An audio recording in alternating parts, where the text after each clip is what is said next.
Chase Thomas podcast. My nephew needs me to record. See, I already hate it. I hate it.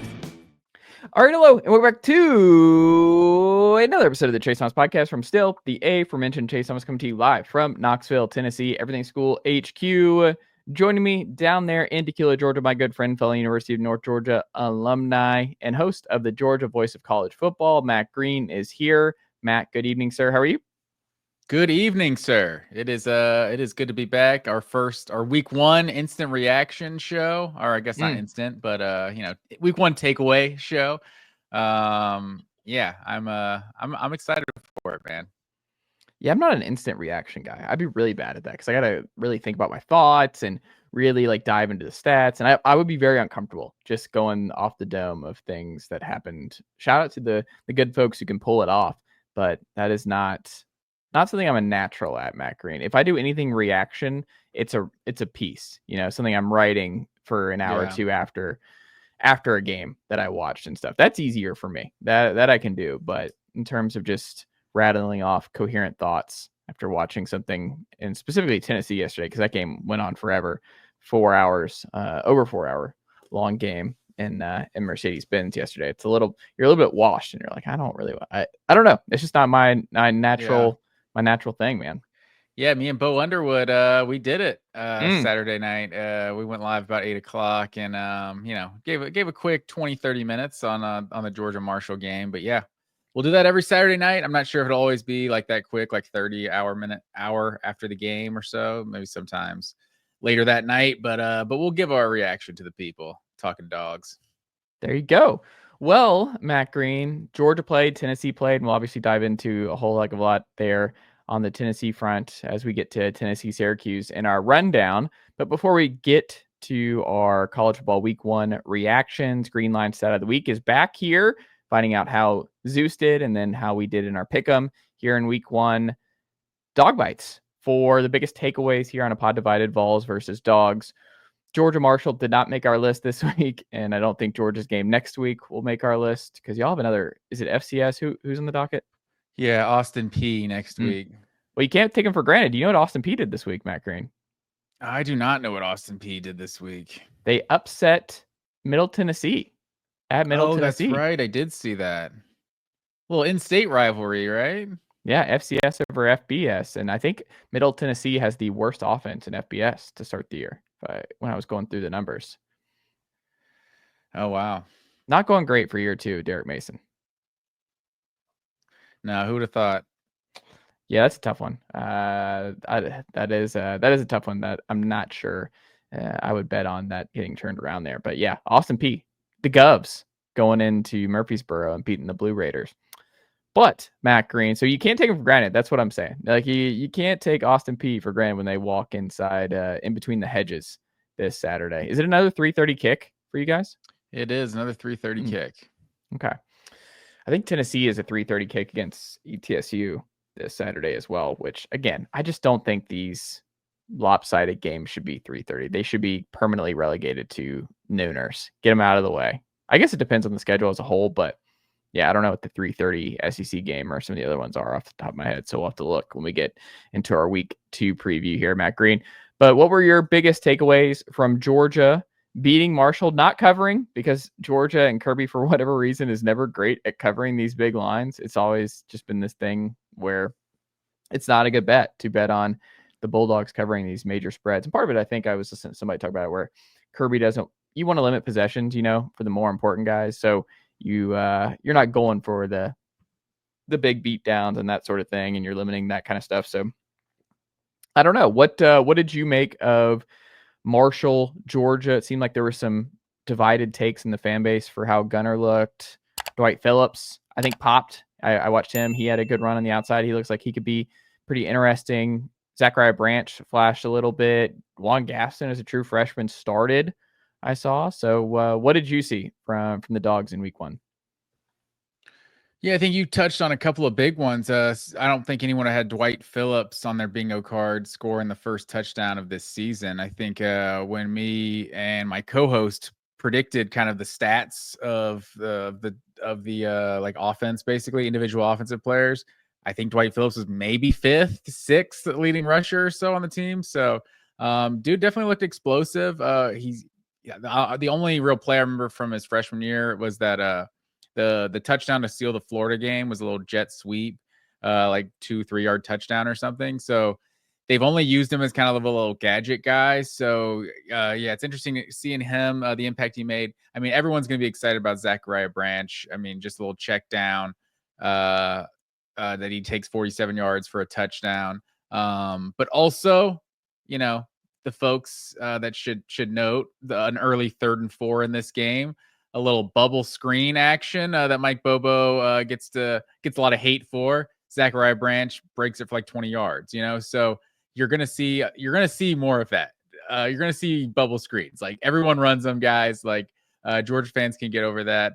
But the offense just looked really good. It looked efficient. I think I don't know the division you're referring to, but I think Gunnar Stockton looked pretty solid in terms, like, I don't necessarily, they didn't take too many shots down the field, but what I always said was the most disappointing part of the Notre Dame game was that Gunnar's legs were just a non-factor in that game, and it didn't even seem like it was a Notre Dame shutting him down. It was like they didn't feel like they were even giving him the rushing attempts, and so you saw, a couple 4th down zone reads where Gunnar kept it and picked up a couple of touchdowns. So and that's another thing. The 4th down, I think they were like 3 for 3 on 4th down. They were just being aggressive, and it wasn't a slow start. The defense, I mean, the one touchdown was given up, I think, in the 4th quarter. So yeah, I'm always advising against gambling on Georgia when it comes to those big spreads. But obviously they missed it by a hook, I guess, if depending on what you got. I think 38.5 was the line, and they won 45-7. But yeah, I mean, for the defense to be, dominant against a lesser opponent, like we don't learn much from these games, but for what you're getting, Georgia took care of business, and you're really personnel, like who is starting and things like that were more noteworthy than the actual performances. Other than the fact that you looked good, Missouri hung 60 on Missouri State or something like that. I can't remember who they played. It's like these games, who really knows what to make of these games, and Marshall, a team that had like so much, whatever word I'm trying to use, transition, from a year ago, turnover. There you go. From a year ago, like it was never going to be close. So yeah, I thought it was what you want from a performance like that. You mentioned Juan Gaston. He got hurt on like the first drive of the game and is going to have an MRI. So I'm not sure what the severity of Juan Gaston's injury is, but that would be a real bummer. That's like Tate Ratledge, 2021, I think was either a freshman or a redshirt freshman starting and got hurt on like literally the opening drive of that Clemson game and missed the whole season. So hopefully it's on that. It's supposed to be an ankle, but yeah, I think overall it was a solid performance. Yeah, and it seems like the returns on Monroe Freeling were pretty good in this game. I thought it was pretty. Did Roger Robinson was he a healthy scratch in this one? Your boy Roger Robinson. I just think he's like the 6th running back on the depth chart, to be honest. I just think Georgia, maybe he's not healthy still. Maybe he is, and he's just gotten past. But yeah, it was really Nate Frazier. He didn't get a lot of carries in this one, probably because it's Marshall. But yeah, it was. I mean, Nate Frazier and Dwight Phillips were definitely the first 2 guys getting carries, and I would say Chauncey Bowens was probably the 3rd back, and then you didn't really see Bo Walker or Josh McCray until real garbage time. So it's like that's 5 guys.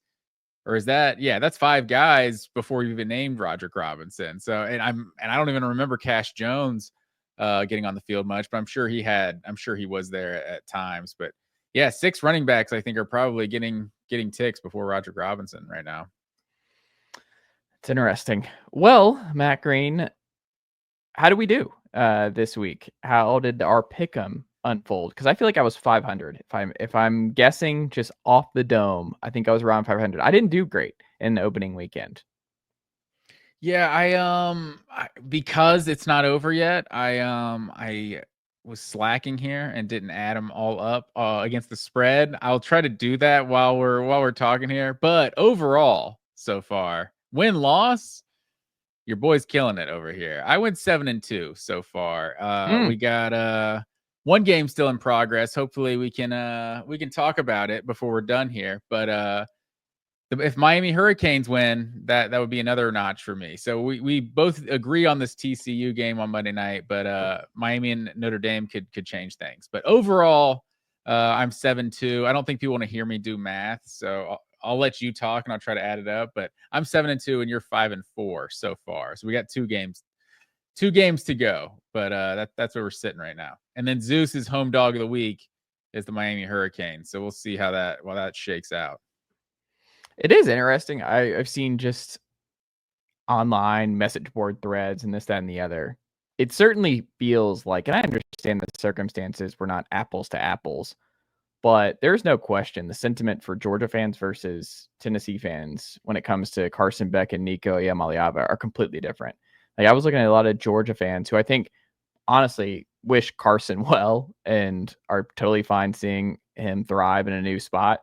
I don't feel like that was the case at all last night when it came to Nico and UCLA and company. And obviously, like I said, it's not apples to apples and situations are different, but there does not seem to be the same, what's the right term for it? I don't know. The same sentiments towards their both squads' former quarterbacks.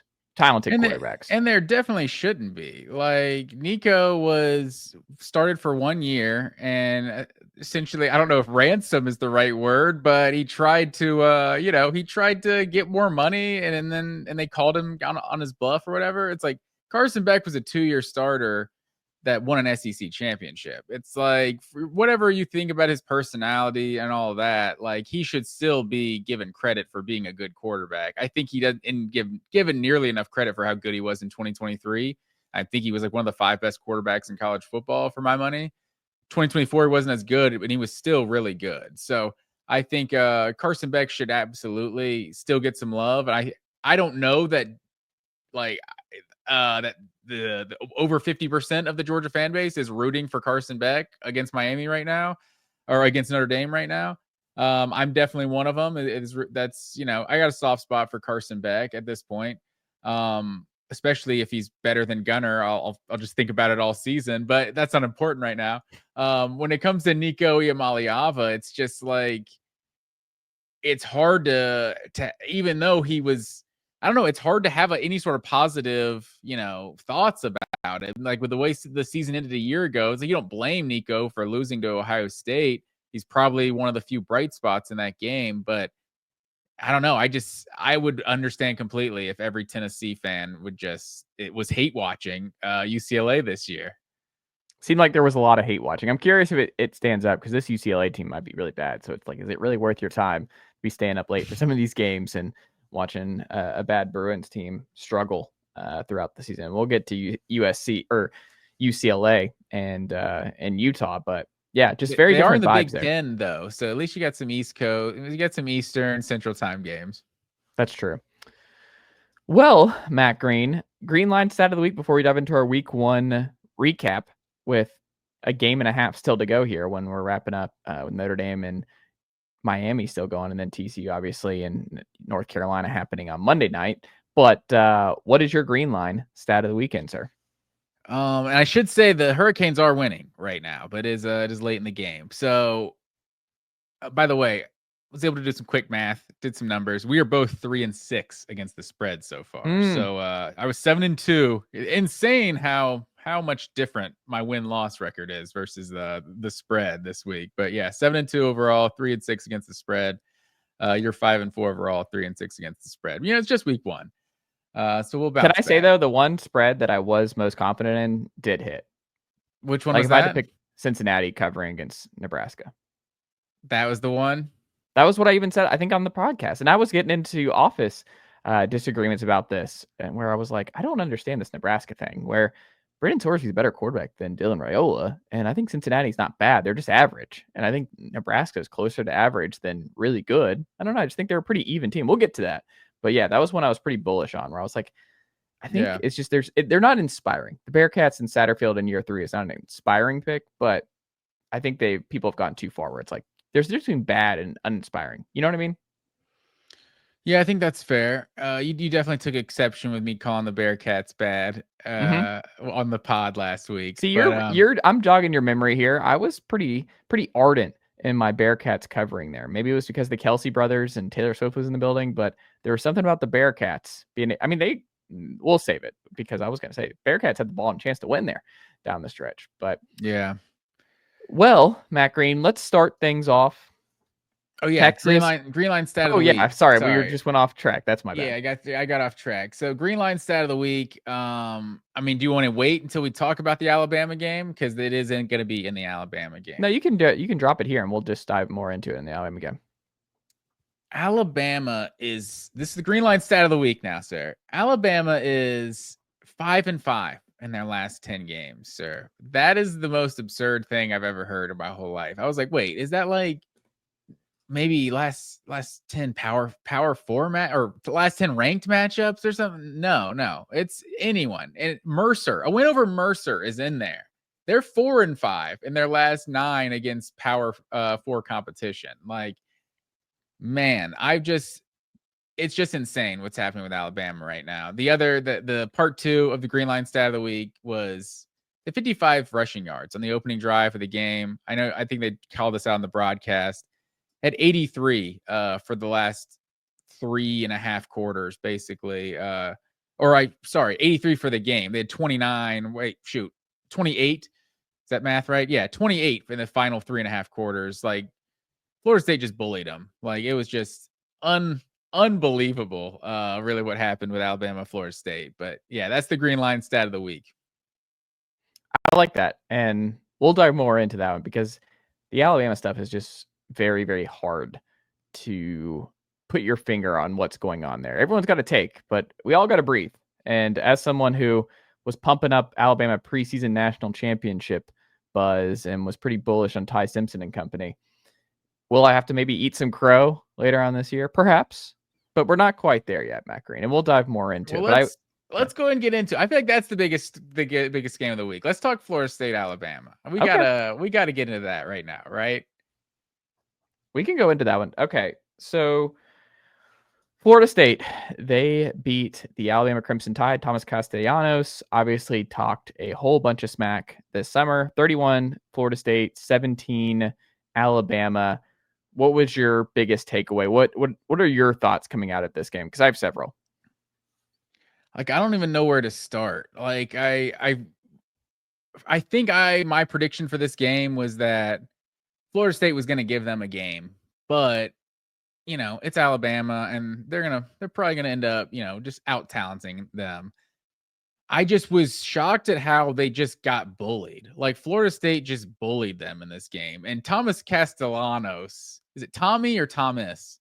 I feel like this dude just deserves so much credit. Like, for talking his talk and then walking the walk. Like, you can't say enough. Like, they just bullied Alabama. Like, this is not Nick Saban's Alabama. Like, I think people need to finally get used to that. I feel like everyone talked all off season that it's like, oh, they're going to be late 9-3 Alabama. They're going to be laser focused. Alabama, they're just going to be, and they're talking all that bulletin board. Oh man, Alabama's just going to be so mad. It's like, they can get mad. They don't have the players they used to have. Like, they just don't. Like, and Ty Simpson didn't look impressive in this one. Like, this is not, I don't know. This is not Nick Saban's Alabama. I think that's the best we can say it. And it's like, Alabama could be a 10 win team still this year. But I think of the people who were talking about this, myself included, this team could lose 3 games for sure this year. I don't think anyone was factoring Florida State as one of those losses. So this was the most surprising result, obviously, with where I was at with the Crimson Tide coming into the season. This was bizarre for a lot of reasons. And like you said, it was jarring. I mean, I'm sure you saw the clip of there was an Alabama defensive player just kind of lollygagging on a big Florida State play crossing the field where you're like, I don't know. I kind of wonder on those. It's like, how many of those actually happen in games that we just don't see? That just was one that was caught in real time. And it's hard to see stuff like that, but I'm not going to overreact to that. I will say you brought up the 5-5 over the last 10. That's jarring. But I think when you take a step back and we're 24 hours away, he's Kalen DeBoer, that is undefeated against Lanning. He's undefeated against Kirby. He's undefeated against Sark. He wins the big ones. Like Alabama comes to play. Is he undefeated against Sark? Mm-hmm. When did he play Sark? What do you mean? Alabama, Texas? Mm-hmm. Saban was the coach. Wait, hold on. When did Alabama play? No, I don't think he's coached Sark. Are you sure Washington did not play Sarkisian? Didn't they beat them in the CFP semifinal? No, because he would have. Washington beat Texas to go to the national title. Okay, you're right. Yeah, fair. That's fair. Okay.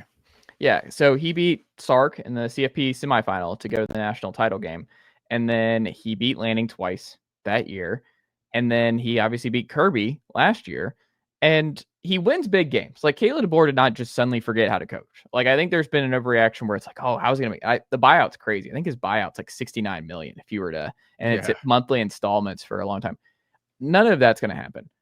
I think part of, to me, what was more jarring was the defense, not the offense. I mean, the offense struggled some, but I mean, Jeremy Bernard had a good game. They obviously the running. It was a combination. It's like the worst thing in college football now for a lot of fans is when. So you see Justice Haynes light it up at Michigan, and you're like, where was that last year? We could really use Justice Haynes, and you see him just kill it with the Wolverines earlier in the day, and then you're like, yeah, we could have really used Justice Haynes in this road environment at the Doak. But I do look at a couple different things that were weird in this game. So Kalen DeBoer, just part of my thinking there is just bizarre that he is really good against the best of the best in college football, but he's also lost to Vanderbilt. He's lost to Florida State, obviously. Simpson in this game was pressured on 19 dropbacks. That was something I jotted down as you're watching this game. It felt like he was running for his life constantly. Yeah. And I was just surprised that Alabama's front just got kind of dominated by Florida State's. I think Darrell Jackson is an NFL guy, but outside of that, you don't really have an NFL guy on that defensive line for Florida State. So that was really bizarre. Did not anticipate coming for Alabama in this game. I would also say Bama gave up 4 passing plays of 40-plus yards in this game. One of them was Squirrel White, former Tennessee wide receiver, and that was early on in this one. Castellanos had a good day on the ground, but it wasn't like one of those days like Haynes King had a great day on the ground. Jackson Arnold had a great day on the ground as rushing quarterbacks. Like Thomas Castellanos had a good day on the ground. But that's something we're going to talk about later on in the show, because I was doing some digging on just it, because it felt like a lot of quarterbacks were running on Saturday and Friday and everything. There were a lot of quarterbacks putting their body on the line this weekend. And it's something to monitor, I think, as the course of the season goes on, because I feel like there's more quarterbacks running than ever in this sport, which is probably not great if you're an SEC quarterback and you're having to run the ball a lot early on. But I would have to call 16 for 78 versus Alabama a great day on the ground, though, right? I'm saying it was good. It wasn't like, I mean, it was in there. My favorite part about all of this is Gus Malzahn, for whatever reason, he has Alabama's number. And it's just, I didn't even think about that. Like, that's a great part of all of this, is like Gus Malzahn just does it again and gets a dub there for the Noles. And I think Bruce Pearl shared a meme of the Florida State Seminoles, maybe Gus Bus like running over the Crimson Tide or something. But yeah, it was, I think Auburn fans really enjoyed this. Gus Malzahn obviously really enjoyed this, but it was a stunner, man. Like, I did not think Florida State would win this football game, and hats off to him. It was a great win for them. But I would also caution folks, let's calm down in terms of what this means for Alabama. They had a really bad day. They got pushed around, which was really weird. And that's the biggest thing, is like, it felt like they got pushed around. And it feels like, to me, the biggest issue with Kalen DeBoer's Crimson Tide right now over 2 years is they get up for the big games, and he has problems getting them up for games that they're just not as amped up for, whether that's Vanderbilt, Michigan in the bowl game, whatever. Like, it just feels like they took Florida State for granted, like they obviously had better players. They obviously should not have lost this game, but this is, to me, something Kalen DeBoer has to work to fix, is that people are going to be like, oh, he's West Coast soft and it's just not going to work in the SEC. And it's like, I don't really buy any of that, but I do think that is something that he has to address. He has to figure out how to avoid coming up flat in these games that aren't the big ones, where, I mean, you started off 28-0 against Georgia. Like, you jumped all over them. Like, you have shown that this offense can be scary good. and this offense was pretty dang good last year with a quarterback that did not fit your system. That was Jalen Milroe, though. I mean, he had talent. Like, right, Ty but I mean, you Simpson's a still have completely 5-star different Keelan Russell behind him. Like, if it gets bad with Ty Simpson, you can go to Keelan and see what happens. It could be a DJ Lagway situation, with Graham Mertz. Like, Ty Simpson could be Graham Mertz, and then you throw Russell in there, and then it's like, oh, wow, he's a dude, and Alabama's going to be just fine. So I understand the hyperbolic reactions to this game, and it was embarrassing for Bama. I'm still just not selling my Bama stock. I still think, let's see this play out. I would still pick Bama to win in Athens in a couple weeks. Like, I'm not, until Georgia can prove that they can get this monkey off their back. Kalen DeBoer wins big games. Like, he's good against these elite coaches. I don't know. I mean, Georgia has beaten Alabama, so Kirby hasn't beaten Kalen DeBoer. Only Steve Sarkisian hasn't beaten Kalen DeBoer. The two powers in the SEC have not beaten this guy yet. Isn't a trend, though. That's all I'm saying. I am saying that until Brian Kelly, Kalen DeBoer, or Brian Kelly, Kirby Smart, and Steve Sarkisian beat Kalen DeBoer, like, all right, let's just wait. Can we get a little bit longer in the year before we're like, oh, I don't know if Kalen DeBoer is going to make it in this season? I'm like, all right, let's calm down. I mean, you don't think it's reasonable to be just, I would say overreacting means it's not reasonable, but to react harshly to this game, like, no, 5-5 in his last 10 games, man. Like, this guy, yeah, he didn't take over peak, Bama dynasty, but he still took over a program that was at worst losing 2 games. Like, they lost 2 games the last 3 years of Saban. So it's like, I think that is one thing that needs to be talked about, is like, even with Saban, this team wasn't winning championships the last 3 years. So it's reasonable to think he's not as good as Nick Saban, right? Like, we all know he's not as good as Nick Saban. So it's reasonable to think his floor is 3 or 4 losses because he's not Nick Saban. I don't know. I think that's just different. It's a different era too. Nick Saban was able to stack talent in a way that's just not unique, or that's not possible anymore. So I think But that's what I'm saying. Even he couldn't win championships in this era, quote unquote. Well, it's been a season and a game. Like, can we give Kalen DeBoer, one of the 5 best coaches in college football, a little bit more time? Because remember, he still beat Auburn last year. He crushed LSU on the road. He beat Georgia. He shut out Missouri. He obviously lost in Neyland Stadium last year, but beat South Carolina, a ranked top 20 South Carolina team. Yeah, they lost to Michigan in the bowl game, but I mean, it's a bowl game. Those don't matter anymore. So I think people have just gone way too far on this. Like, yeah, it's an embarrassing loss, but it's not like, I don't know, you didn't lose to Tarleton State here. It's fine. Like, you did lose to a team that went 2-10 last year. But what if Florida State's a whole lot better than we previously anticipated? Florida State might be an 8-win team this year. Who knows? Yeah, an 8-win team. That's losing to an 8-win ACC team is embarrassing. If you're Georgia Alabama. lost to a 9-win team last year that lost to Kentucky at home. Who? Ole Miss. You lost to a team that lost to Kentucky at home. We're talking about an 8-win ACC team like Florida State. If Florida State could be the best team in the ACC, that could make this loss look a little better. But I mean, what are the chances that Florida State is some sort of 13-0 top 5 team this year? Oh, like, no, I don't think they're that. I don't think anything they're like probably better than what we thought. Where it's like, I don't think they're 6-6, 75. They might be 8-4. Yeah, it's like Ole Miss, we've talked about, was like their ceiling was one of the best teams in the country last year. Right. Like, that's not some sort of bad loss. This is now the 4th loss to an unranked team in DeBoer's first 14 games as a head coach of Alabama. Like, it's not great. Also, where's the 4th one coming from? Is it where's the 4th one? Florida State, Michigan, Oklahoma. I guess Vanderbilt wasn't ranked then. Yeah. Yeah. All of the losses last year, right? Were all against unranked teams, other than Tennessee. Yes. But I don't know. I think we're just going way too far. I'm just not selling my burn it down. Just yet. Burn it down. You have a reason to want, like, they get Yale Monroe this week, then they get Wisconsin at home, and then they're at Georgia. If they beat Georgia on the road and then they revenge, like, there is such an opportunity for the storyline to flip for DeBoer with this schedule, because you can win the next 2. And then if you go into Athens, coming off a bye week, which is going to be really huge for them, Bama gets a bye before the Georgia game. They go into Athens, they beat the Dogs. Georgia gets a bye as well. Yeah, but I'm just saying it's good. Like, so both teams are going to be rested up, ready to go. Yeah. And then you get Vanderbilt at home, so you can exercise those demons. At Mizzou, you should win there. Tennessee at home, you're a 13, I think, point favorite there right now. You should beat Tennessee at home. you should beat, or South Carolina on the road, we'll see. You get LSU at home. You get Oklahoma at home. Dude, Revenge I'm spot. not. They just lost to Florida State. I'm not giving half of these automatic wins or anything. Tennessee looked better than Alabama did on Saturday.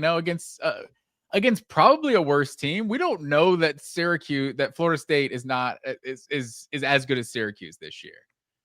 I mean, Syracuse won 10 games last year. Florida State Syracuse won 2. lost a lot of pieces. Syracuse's defense of course, is not. but I'm just saying they could both be mediocre ACC teams for all we know. Like that win 7 games or something. And I'm just saying, I'm Alabama. I would be over. I'm reacting a lot more strongly to Saturday's result of Alabama than you are. I think you just want it to be more chaos and turmoil. You have a reason as to why you want the Empire to continue. You're a Tennessee fan. Is there not a reason for you to Alabama to come crumbling down? I mean, crumbling down? I like Bama Tennessee games being good. I like the third Saturday in October meaning something. Of course. So I don't know.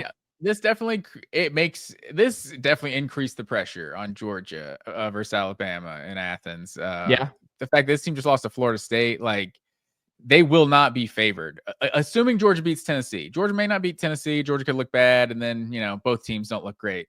But if Georgia beats Tennessee, like they're going to be favored against Alabama. So it's we'll see what happens if that's the case. Like Alabama 2 losses in September. I don't know, man. That would be uncharted waters. We shall see. That's why you play the games. That's why you play the games, Matt Green.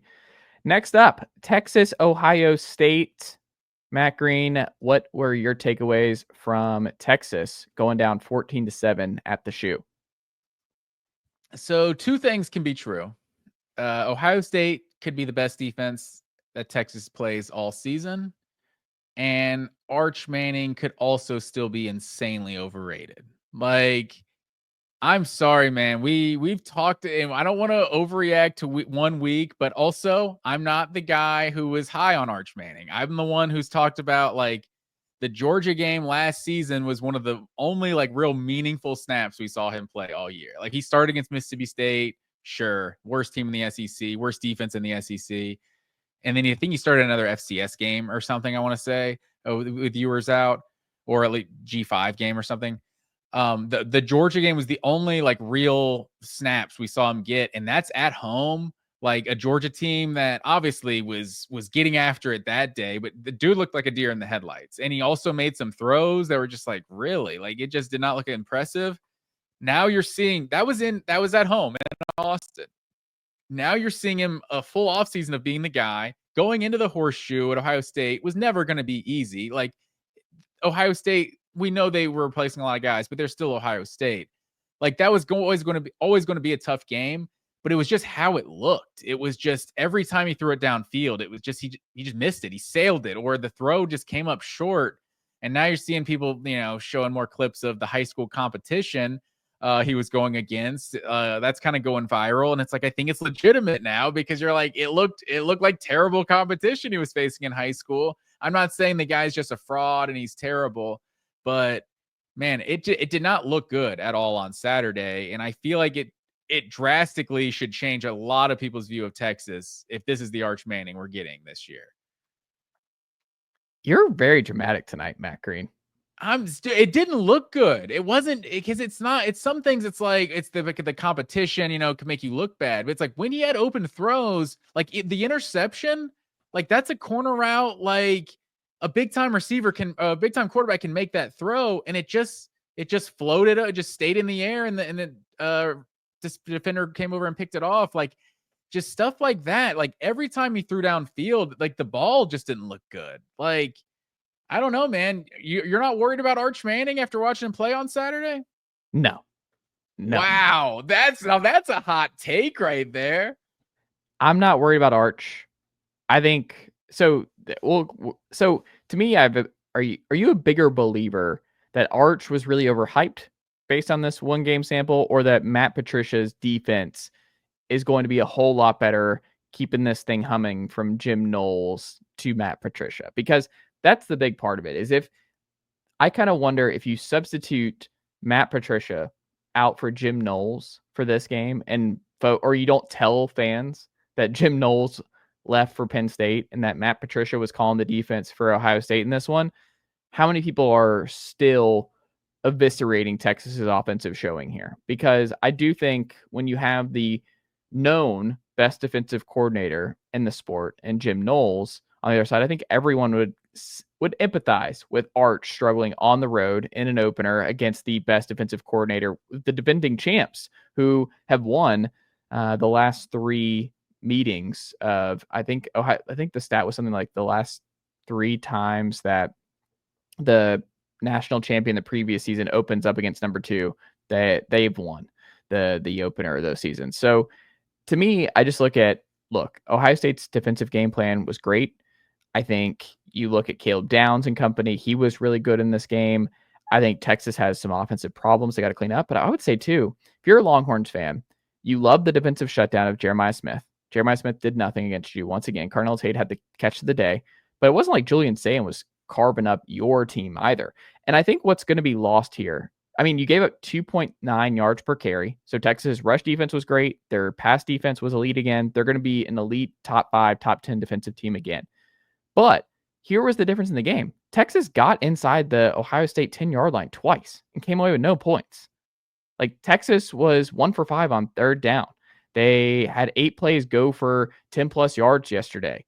That was tied, Matt Green, for context, with Iowa. I was going through this on CBS Stats, and one more than Kentucky, who was in a dogfight against Toledo at home. So the explosive plays weren't there on offense anywhere, but they still got inside the Ohio State 10 twice and did nothing with it. So if you convert on a couple of those, Texas wins this game. And yeah, it's an ugly game, but they had their chances. They just didn't do anything with them. But it wasn't like Ohio State looked like a battering ram and that Texas was overmatched or anything else.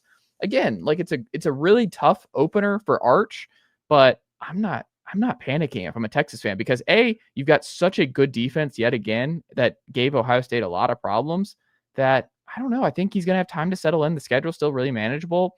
And I just, outside of my own worrying suspicion that quarterback class might just be cursed, with that everybody who is in that class seeming, I guess Dante Moore is kind of maybe turning the corner. He looked good in the opener for the Ducks, but yeah, I'm not worried about it. Texas is going to be really good. And that defense, my takeaway for Texas was more the defense is going to be really, really good once again.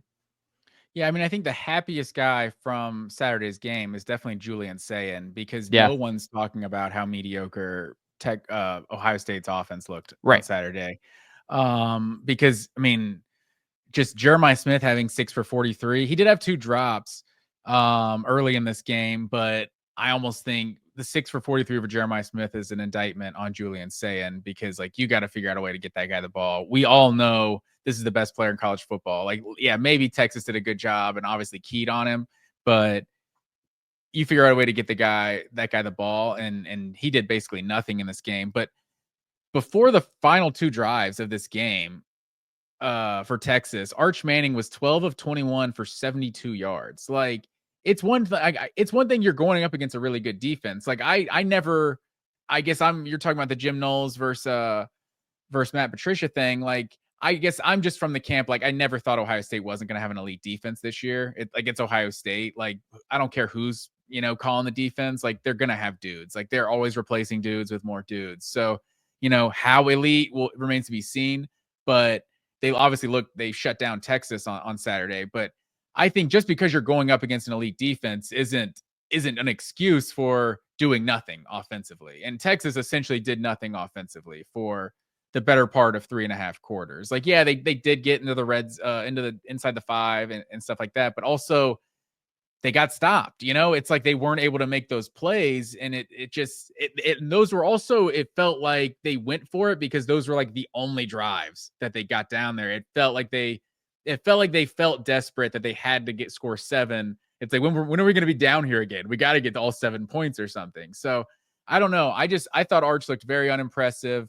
And this Texas offense basically did nothing for 3 quarters. Like I said, Ohio State could be the best defense they play all season. And who knows, they could look better next week, but I don't know. I think there's room for concern if you're a Texas fan, but also I think as a if you're a fan of a national championship contender in college football, that's not named Texas Ohio State, I think this game went perfectly for you, because I think there's a chance that we came out and Julian Sayin and Arch Manning would look like the two best quarterbacks in college football, and these two teams just look unbeatable.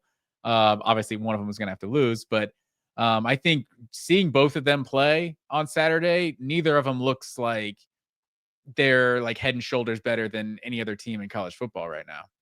Yeah. Well, Matt Green, switching gears here. Nebraska, Cincy, Cincinnati almost pulls it off. This was, I think, can we say like one of the best, even though it was very much Nebraska sided, one of the best neutral site feels of any college football game we've had in a while, right? Like it was fully packed. It felt like Nebraska showed out. Obviously not a huge drive, but that one felt like an intense, good game. And that's in a big time NFL stadium, Arrowhead. And there were a lot of Cincy fans obviously there, but I don't know. I thought that was a great environment. I thought that was a really fun football game, but I look at that as like kind of a moral victory for Cincinnati, where you don't win, but you had them on the ropes and all the pressure was on Nebraska in this one. I came away from this one. Brendan Sorsby is a lot better than Dilla Raiola at this point. I would still much rather have Sorsby, even he's kind of limited through the air, and you saw that the game-ending pick. But Sorsby knows who he is, and he's a really effective college quarterback. Like obviously Raiola has more potential, but right now, I don't know. I think Sorsby is kind of a gamer, kind of in that Haynes King mode. But I don't know if I'm panicking a little bit if I'm a Huskers fan, but there is some Nico feel to year two kicking things off here with Nebraska, where we blamed it on Satterfield early. And look, I don't think he's a good offensive coordinator, but then you go to Dana Holgorsen, who is a great offensive coordinator, and it still just didn't feel like Nebraska had a whole lot of juice. I mean, 40 plus attempts and 233 yards, and he didn't do a whole lot. Like it did not look like a very explosive offense. And Sorsby, man, 13 carries, 96 yards, 7.4 yards per attempt, 2 TDs. He was a warrior. Cincinnati ran all over Nebraska, 200 yards, 7.3 yards per carry. Cincinnati had 3 sacks on defense. Nebraska didn't get home once, 0 sacks for them. Nebraska had one play for 20 plus yards all game. One. Like, I don't know. Nebraska got the win, but I'm selling. I know Josh Pate had Nebraska in the playoff this year, and I don't see it. I don't think Nebraska is, unless we see some big jumps from them. When you're talking about panicking between like Texas and Bama, I think Nebraska is way more of an alarm to me based on what I saw there. Yeah, I don't know if it's alarming, but like it was like Nico's like a good comparison, because it's like there's just an expected step forward, and it didn't look like we saw a step forward there. Maybe it's not a step backwards, and Raiola looked good at times last year, so I don't know if I would panic on him. But yeah, I mean, this offense didn't look explosive. I think just for reference, like in the pick'em that my buddy does, shout out to Rom. We rank these games 1 to 10 in confidence, and Nebraska covering was my 10-pointer, because I felt like, I mean, if this team is taking a step forward with a 5-star quarterback, I think they should make easy work of Cincinnati. So the fact that this game was as close as it was, that could be a reason to be alarmed if you're a Nebraska fan, because I also don't particularly think Cincinnati's going to be very good this year. So if that team's playing with you, maybe you got some problems.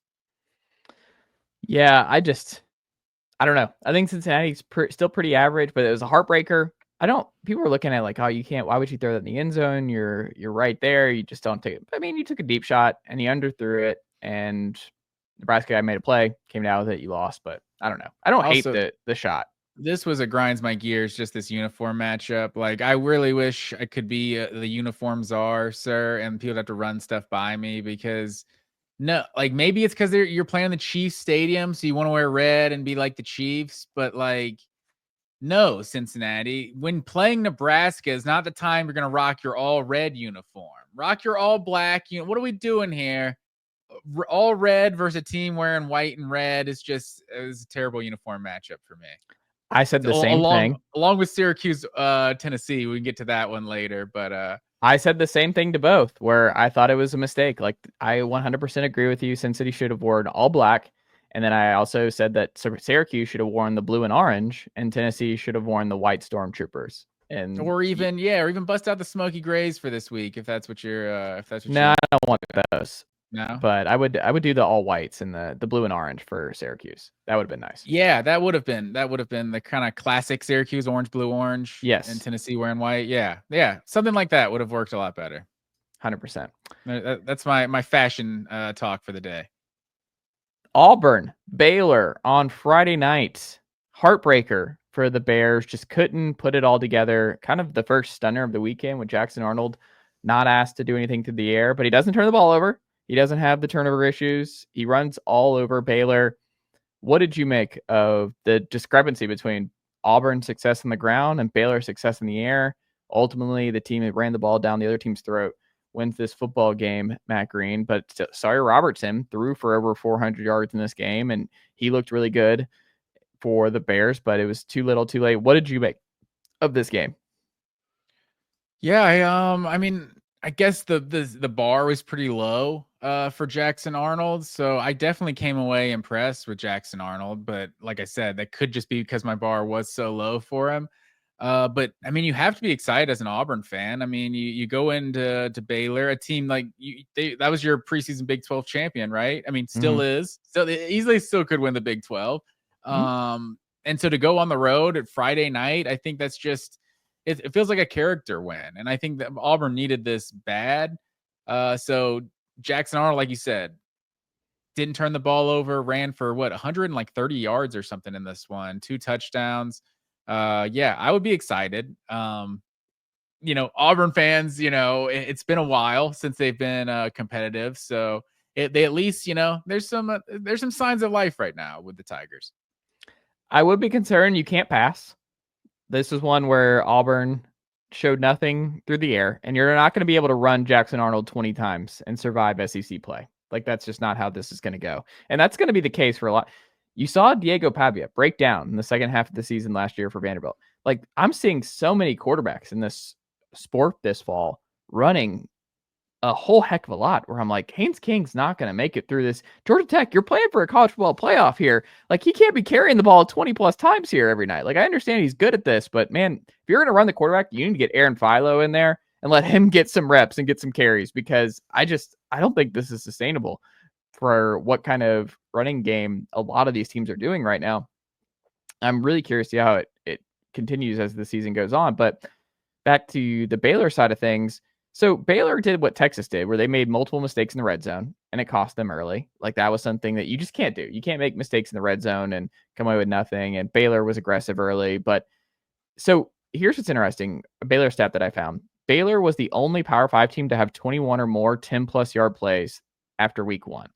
And they don't get a win. Like, it just didn't feel like it, right? Like, the Baylor offense was still cooking Auburn for the most part, but it was through the air. They weren't cooking them on the ground. Like, Auburn's front really limited and made Baylor one-dimensional through the air, that Baylor just could not run at all on the Tigers.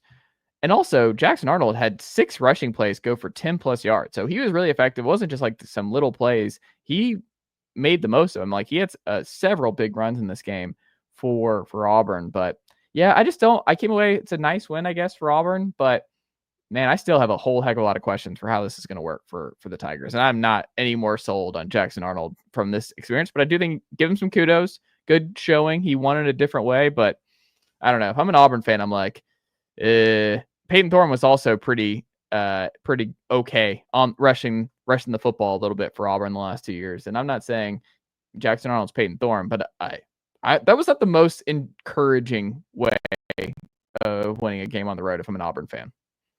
See, I think you got to give it more than pretty good, I guess. Like, going on the road to Baylor, like, yeah, a team, they don't do predictions in the Big 12 because the media is chicken, I guess. But they're it's supposed to be one of the better teams in the Big 12. Going on the road, season opener, it's definitely a good win.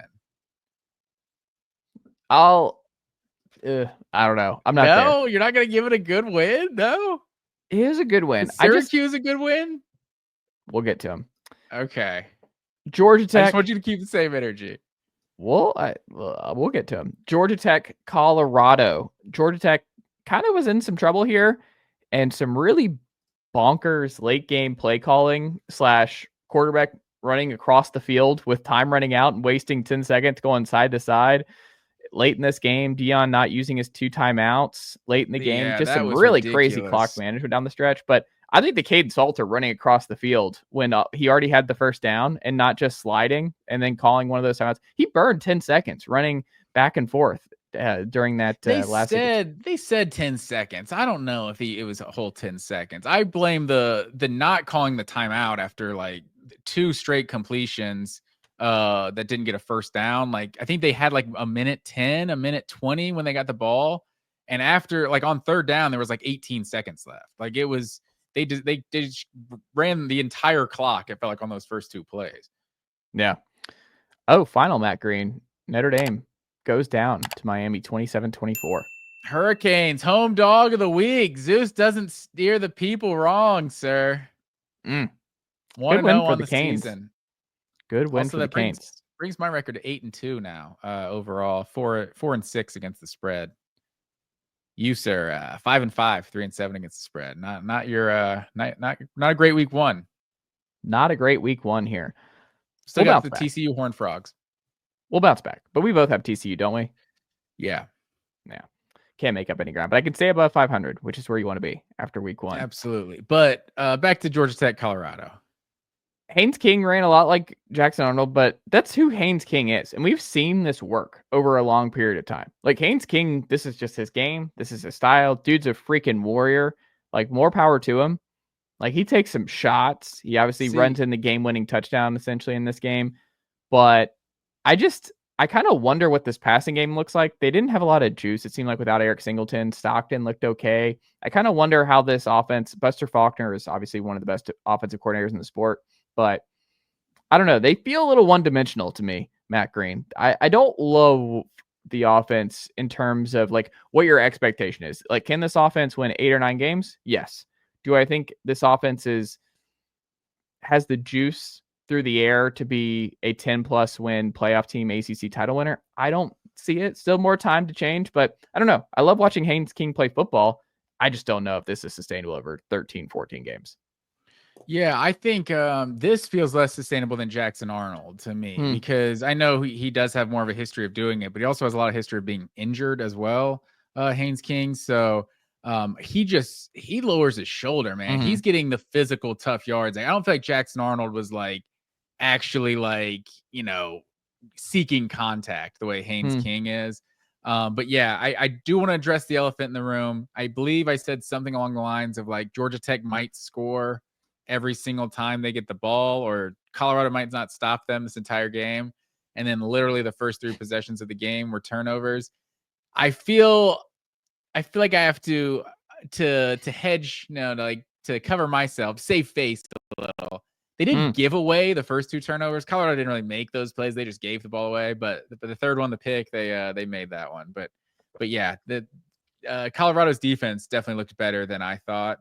In this one, they got much more stops than I thought they'd get. But yeah, Georgia Tech looks solid. Haynes King, we'll see if he can hold up for an entire season running like this. Yeah, I'm not going to pretend to have a strong take on this. I don't, and to be clear, I'm not hating fun. I enjoy watching Haynes King play football. Like that dude is a freaking warrior. But like you and I have both said, I don't know if this is just going to keep up, and we'll see. I'm hoping it does because college football and Georgia Tech's a lot more fun when Haynes King's healthy and playing football at an elite level. But yeah, I don't know. I think they need to build this plane out of more stuff. Like Haynes going to have to throw some. Like you're going to have to find ways to decrease these shots and win games. So I don't know. We shall see. Syracuse, Tennessee, Matt Green. Before I do my spiel, what did you take away from the Vols crushing the Orangemen in Mercedes-Benz on Saturday? I felt like Tennessee, it looked a lot like NC State or Virginia or the other, neutral sited games they've played the last couple years. I feel like they just kind of, Syracuse maybe was a little competitive at times and Tennessee forced some turnovers. But yeah, I felt like, I don't know how much we learned if Tennessee is like legit based on this first game, but I think you definitely saw things you wanted to see. they made some plays defensively. Joey Aguilar, looked solid. So I don't know overall if I have like a real strong take from Tennessee from this game. That's fair. So I'm still thinking about stuff, and I'm obviously going to talk about it a whole lot more on our radio show here on Monday, 1 to 3, right here on Fox Sports Knoxville. But I understand the Virginia NC State comp, and Tennessee has really had their way with ACC schools the last 4 games now, going back to Clemson in the Orange Bowl. They blew out the Tigers there as well. But I think this one felt different in some ways, where one of my takeaways was Joey Aguilar is definitely has a better grasp of the Heupel offense than Milton and Nico did. And part of that, maybe it's just he's 24, but the tempo was back yesterday. And that was something that you just didn't realize how much you missed it until you saw it. And the fact that he had 2.5 months to get acclimated and to have that kind of tempo and have that kind of chemistry, he was very composed. Like Joey Aguilar, I think, is going to be a cool, calm, collected 24-year-old who is not rattled by big environments, a lot of pressure. He's just a vet, man. Like, I think he's just 24. And I do think that matters in the sport when you have a difference between like a 19-year-old 5-star kid who can get in his head versus a 24-year-old who's just happy to be there because of how crazy of a college career he's had, Like, he was essentially kicked to the curb by UCLA for Nico, and obviously moving up from JUCO and bouncing around. Like, he has had to fight for everything, and I think he's just enjoying the moment. But I also just think he's real, he's calm, and he managed the game extremely well yesterday. Now, I do think he was not perfect yesterday. I think he missed high on a lot of balls yesterday. Like, he missed some real gimmies, and I don't think that's going to get cleaned up. I think that's just something that's going to be part of his game. He's 24. I have a hard time believing that is going to change. But he didn't throw any picks. He had 1 fumble that Syracuse recovered on a bad handoff to Star Thomas. But he made, obviously, the 73-yard bomb to Braylon Staley. That was something you did not see in the NC State game last year. You beat NC State with 2 tight end sets. Like, Tennessee showed something they had not shown before, which was the 12 personnel. Like, that was a new development for the Vols. So, yes, they beat up on NC State last year, but it was a different way. Like, they did not have the passing explosion or the tempo that we saw on Saturday. We did not see that tempo at all under Joe Milton in 23 either, even against Virginia. So I think that's a positive. I think the offensive line showed in a big way, and David Sanders wasn't even able to go. So your offensive line, you gave up 0 sacks yesterday. You ran all over them again. You knew you were going to be able to run the ball, but you have that. I think not using the tight ends was interesting. Like, there was a whole heck of a lot of talk about like 12 personnel and Tennessee's loaded at tight end, and then they didn't actually have to use them. So I don't know where that goes. Corner, Colton Hood, huge addition out of the portal. He was a monster in this game. I think Tennessee had 5 sacks in this one as a whole. The linebacker blitzes were huge. Arian Carter and Edwin Spillman were huge in this game. I think the only concern I had, and something I said all summer, is I think Tennessee's defensive line's thin. And I don't think they lost a lot of bodies in this game. They were already down a couple guys.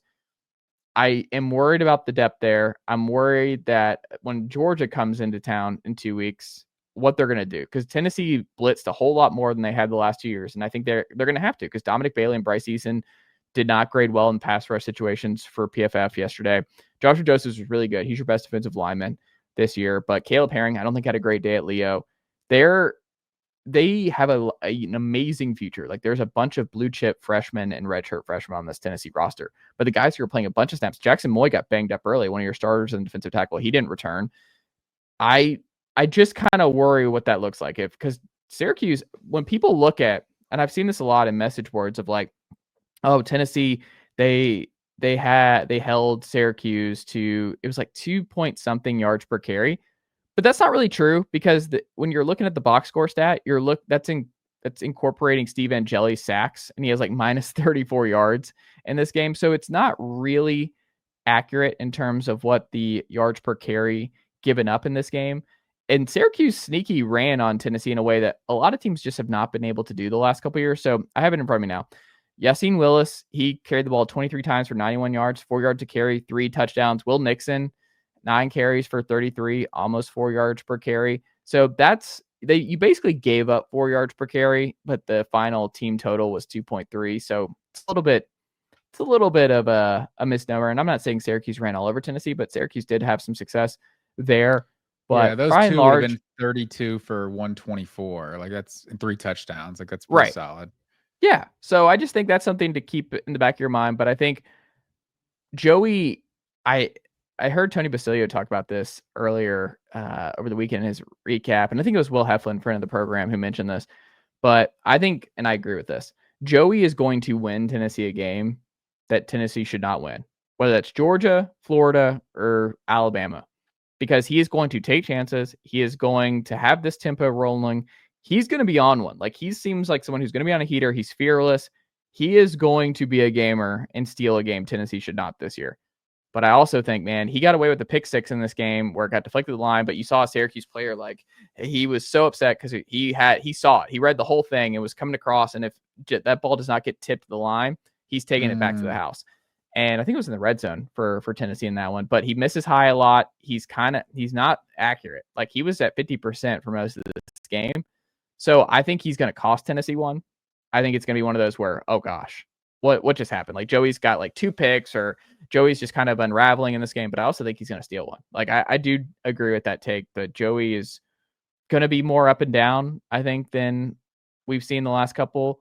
But I also think it's exciting. And I think he had a great showing overall. And I think he's going to bring tempo back. And I think Tennessee is going to have a whole lot more juice in the passing game than they've had the last 2 years, which is something Tennessee has desperately needed. Yeah, it'll be interesting. I'd say if you're a Tennessee fan, you're probably pretty satisfied ultimately with week 100%. 100%. Like, Joey Aguilar, someone made the point, and I agree with it. Aguilar is a better fit than both Milton and Nico were for this offense. I think Aguilar looks through one game was a good fit for this offense. Nico didn't have a great week. No. Speaking of not a great week, the Clemson Tigers go down for the second time since 2014 at home. LSU, another big stunner, kind of at Death Valley here, the other Death Valley. What did you make of LSU? Kind of a convincing, dominant defensive win over the Tigers.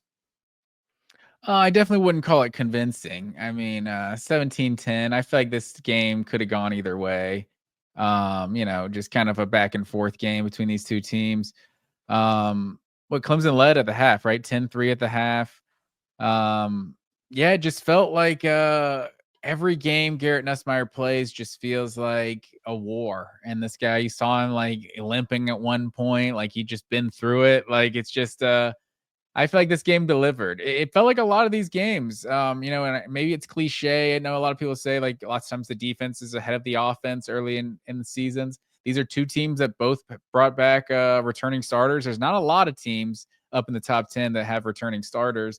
They're 2 of them. So, maybe these LSU and Clemson defenses are much improved from a year ago, but maybe these offenses aren't as good as we thought. Like, I'm not really sure what the big takeaway from this game is, other than just, if you're LSU, this is just a massive win, because I think a lot of people's expectations on LSU, kind of the opposite of Alabama, were kind of factoring in a loss at a conference. I was like, even if they lose to Clemson in the opener, this team could still win 9 or 10 games and get in the playoffs. So now that you beat Clemson week 1, all of a sudden, like, we're going to be looking at LSU top 5, top 6 in the AP poll next week. Like, that's maybe the championship expectations of LSU just got a little bit higher.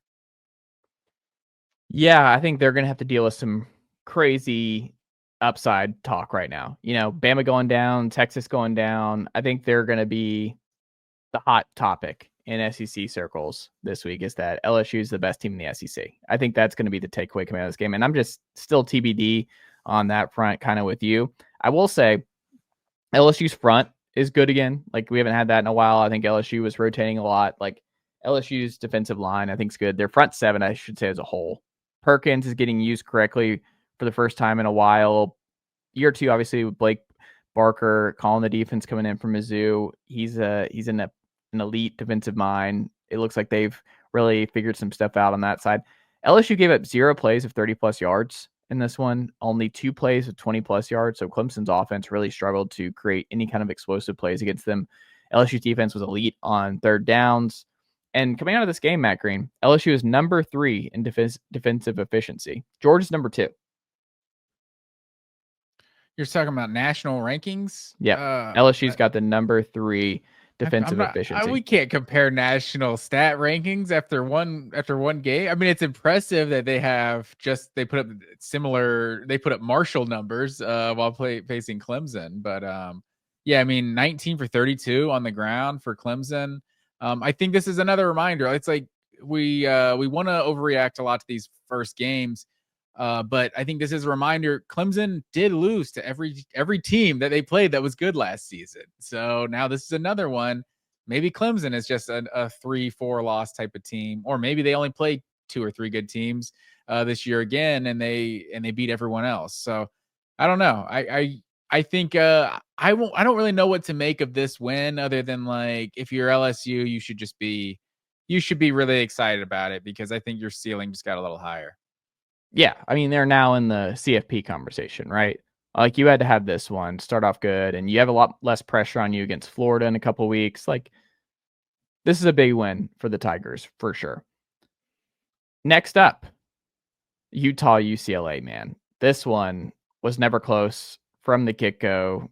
Utah blows out the Bruins here at UCLA. What say you, Matt Green?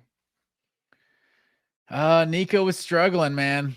Utah, yeah, like you said, they basically just dominated. This game wasn't competitive for very long, to be honest. Like I think I gave up on it maybe like third quarter, just started seeing what else was on. Like I was because I mean, I'm really intrigued of like what UCLA could be, because we do know how talented Nico was supposed to be coming out of high school. But Devron Dampier, like this dude, Dampier. Dampier, this dude was balling, like Eric Dampier. This dude was balling. He looked like the best quarterback clearly in this game, like making plays with his legs, just kind of getting, anytime he was under pressure, just kind of finding a way to get out of it and pick up some yards. So yeah, Nico and this UCLA offense did not look very good. Not encouraging sign for year 2 of the Deshaun Foster era. No, UCLA is 124th in defensive efficiency here out of week 1. So not great. The offense wasn't great. Utah ran the ball 54 times, top 5 in FBS this week. Nico does not have a lot of help, man, watching that offense. Like, I feel like it's just a bad situation all around. UCLA's defense being in decline is the double gut punch for the Bruins and for Nico and company. I just feel bad for him. It's a bad situation. I think this UCLA team's in a bad way.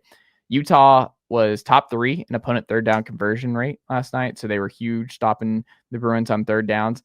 They control time of possession. They're top 5 in the country now after week 1, and that UCLA 123rd in offensive efficiency, 124th in defensive. I mean, just an all-around. Do you have the third down? Do you have the third down numbers in front of you? I'm looking at them right now. No, what is it? UCLA was 2 for 11, which they were 3 for 4 on fourth down. So yeah, you got to give them that. 2 for 11 on third down. Utah was 14 for 16 on fourth down, and they were on third down, and they were 1 for 1 on fourth down. So really, it's almost like 15 for 16. They just couldn't get a stop. And I had to push back on one thing you said. You feel bad for Nico? Yeah.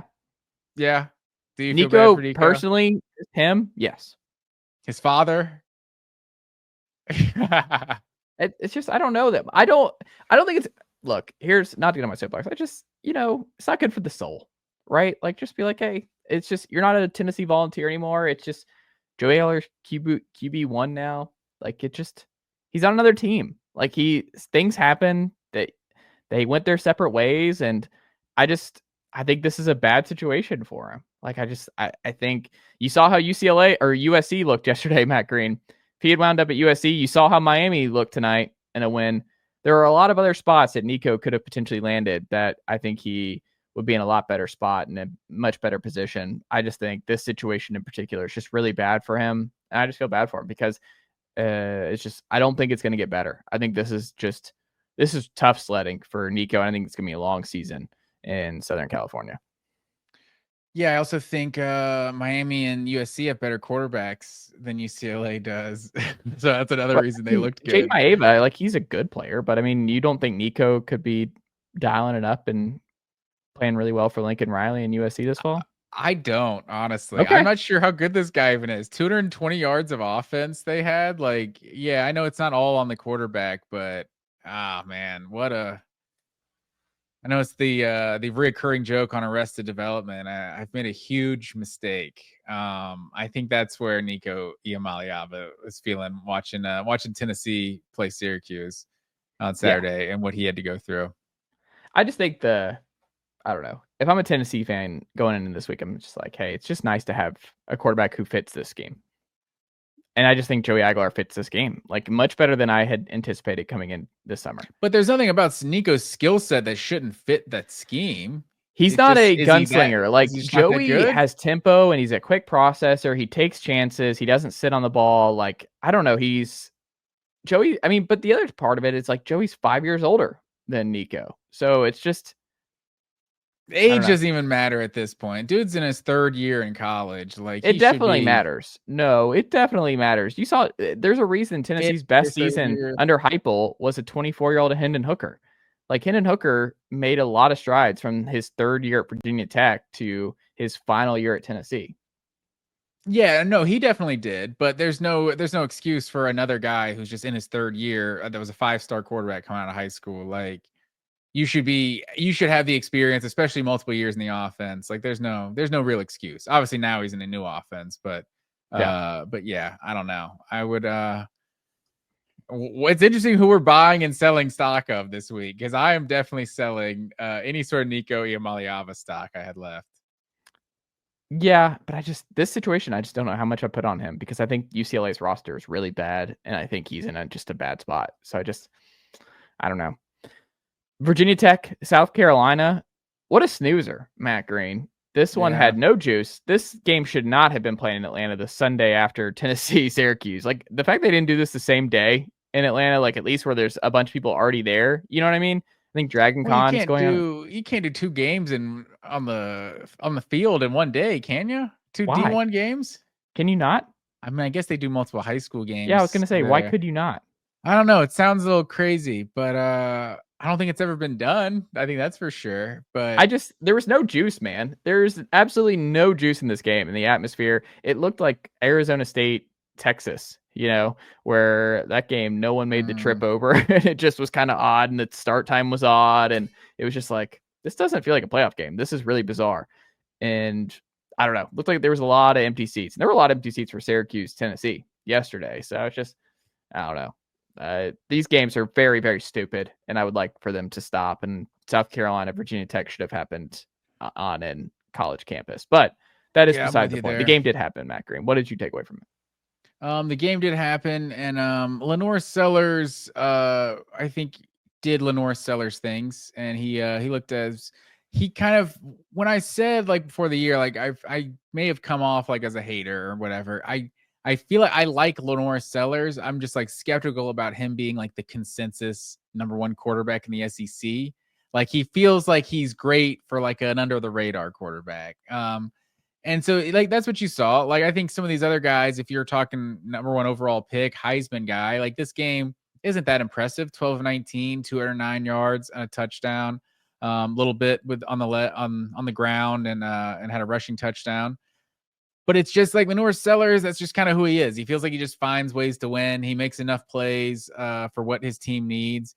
And South Carolina, I thought I was skeptical. I've talked about them. I feel like they're just gonna be in battles all year. Like I feel like it's just kind of who South Carolina is. That's why I was kind of leaning Virginia Tech against the spread in this one. I think it was like 8 or 8.5 or something. But South Carolina took care of business, won by 2 touchdowns. I think you got to give them credit for it. The big punt return late, and then hit Nicholas or Nick Harbor, whatever he goes by these days, for the long touchdown. So outside of those 2 plays, there wasn't much juice, I guess, like you're saying. No, and this is the whole thing is you need these shot plays. Like you need Nick Harbor to, I forgot which broadcast I was listening to, and they made a good point where it's not sustainable to just expect your team and your offense to just consistently go 16 or 9, 10 plays, drive down the field, score a touchdown. Like that's not how great offenses work. Like you need a couple plays a game where you have a 60-yard touchdown run or a 60-yard touchdown reception to make it easier, because it's not realistic to go against these kind of defenses week in, week out, and then expect to have 7, 8 drives a game where you just are able to sustain things and go. You need a Nick Harbor bomb. You need a punt return touchdown by South Carolina sometimes. Like that is, it's okay. Like they all count the same. I think that's less sustainable though than being able to go on 10, 12 play drive. I mean, you could have a long punt return though, like flip the field. Like Tennessee doesn't beat Syracuse without a D. Williams punt return touchdown 2 years ago, or it's Texas A&M at home, excuse me, in 2023. Like that, you sometimes need stuff like that to get through a grinder of a game. And I think Virginia Tech takeaway I had better than they've been to this point in Brent Pry. Yeah, I think they're improving. I don't know how good they're going to be. Aiden Green from Powell High School. He's a good player at receiver. Cam Selden at receiver. There was another Green, Virginia Tech. I think they had more juice. Kyron Jones looks more comfortable. I think the offense has more potential than they've had. And I think the defense was pretty stingy in this one, but I don't know. The Gamecocks do not surrender a defensive touchdown or an offensive touchdown. So shutout for South Carolina defensively, at least in terms of touchdowns. So they look good. Dylan Stewart obviously going to be a big time star all year long, but South Carolina did what they needed to do. A couple big plays and got out of there. And if this defense is going to be this good or be one of the best defenses in the SEC, then Norris Sellers can have his moments, where the South Carolina's offense goes up and down a little bit, but the defense is this good, then South Carolina's going to be pretty good. My opinion on South Carolina did not change after this game at all. Yeah, I think I would probably agree with you there. Who had a better win, Auburn or South Carolina? Auburn. Okay. Yeah, I would agree with that. But it also wasn't a bad win. I mean, don't apologize for it, South Carolina. I just think we didn't really learn anything here. I think they should have won it. They won it about by what they should have. They kept it moving. Yeah, exactly. The defense, like you said, digging up a touchdown. Solid performance. Well, Matt Green, TCU, North Carolina tomorrow. We'll talk about that here on this weekday, week 2 preview that we'll do tape Wednesday night. But also, Miami Hurricanes, sir. That changed the score here. So yeah. I guess you probably weren't watching. I was trying to keep up with it while we were recording here, but I think, like I said, I was a skeptic of Marcus Freeman. I think people were anointing him as a top 5, top 10 coach in the sport way too quickly. And I think it remains to be seen. Jury's still out on Notre Dame. Jeremiah Love, 10 of 33, got shut down in this one. Like, we'll see how legit Notre Dame is this year. I'm skeptical. I mean, sneaky best hire of the offseason maybe was the Minnesota defensive coordinator to Cristobal staff. Yeah, that's big time. And Carson Beck looked good, 20 of 30, 205 yards, 2 touchdowns, no picks. Like an amazing one-handed catch one guy made, which Beck would have had more catches like that in 2024 for the Bulldogs. But Miami took care of business, and like I said, they're a fair weather crowd, and this is a big one, and they showed up for it. We'll end on this. I think there's a case now. This is my big overreaction. I think Miami might be who everyone thought nationally Clemson was. Yeah, I think so. I think that's very possible. Like, it would not shock me. Like, it would shock me if I shouldn't say shock. I'm not predicting Carson Beck to do what Cam Ward did last year, in any way. But it wouldn't shock me if he was one of the better quarterbacks in college football and was a first-round pick, and this Miami team was a 10-win team like they were a year ago. Or were they 9? Were they 9? No, they were 10-2, lost the bowl game. Yeah. Yeah, I mean, I could easily see them 10-2, 10-3 or something this year, even winning the ACC. Like, this team probably should have won the ACC a year ago if they would have taken care of business against some of the lesser opponents they had. So, we'll see. They definitely had to replace some playmakers, and they were making some plays in this one. All right, Matt Green, that's all I've got. What can the good folks check out from you and Georgia Voice of College Football this week? Yes, sir. Monday, 7:00, we'll come to you with our weekly show, recording live, and then a post game again on Saturday. So, Georgia Voice of College Football, check us out. then maybe we'll get Chase Thomas the Tennessee week. I don't know. We'll see. I don't know if we have enough time. Hey, I will always make time for Matt Green. I will always do that. Matt Green, always a pleasure, and I will talk to you again in a couple days. Yes, sir. Nicely done, nephew. The Chase Thomas Podcast. Hell yeah.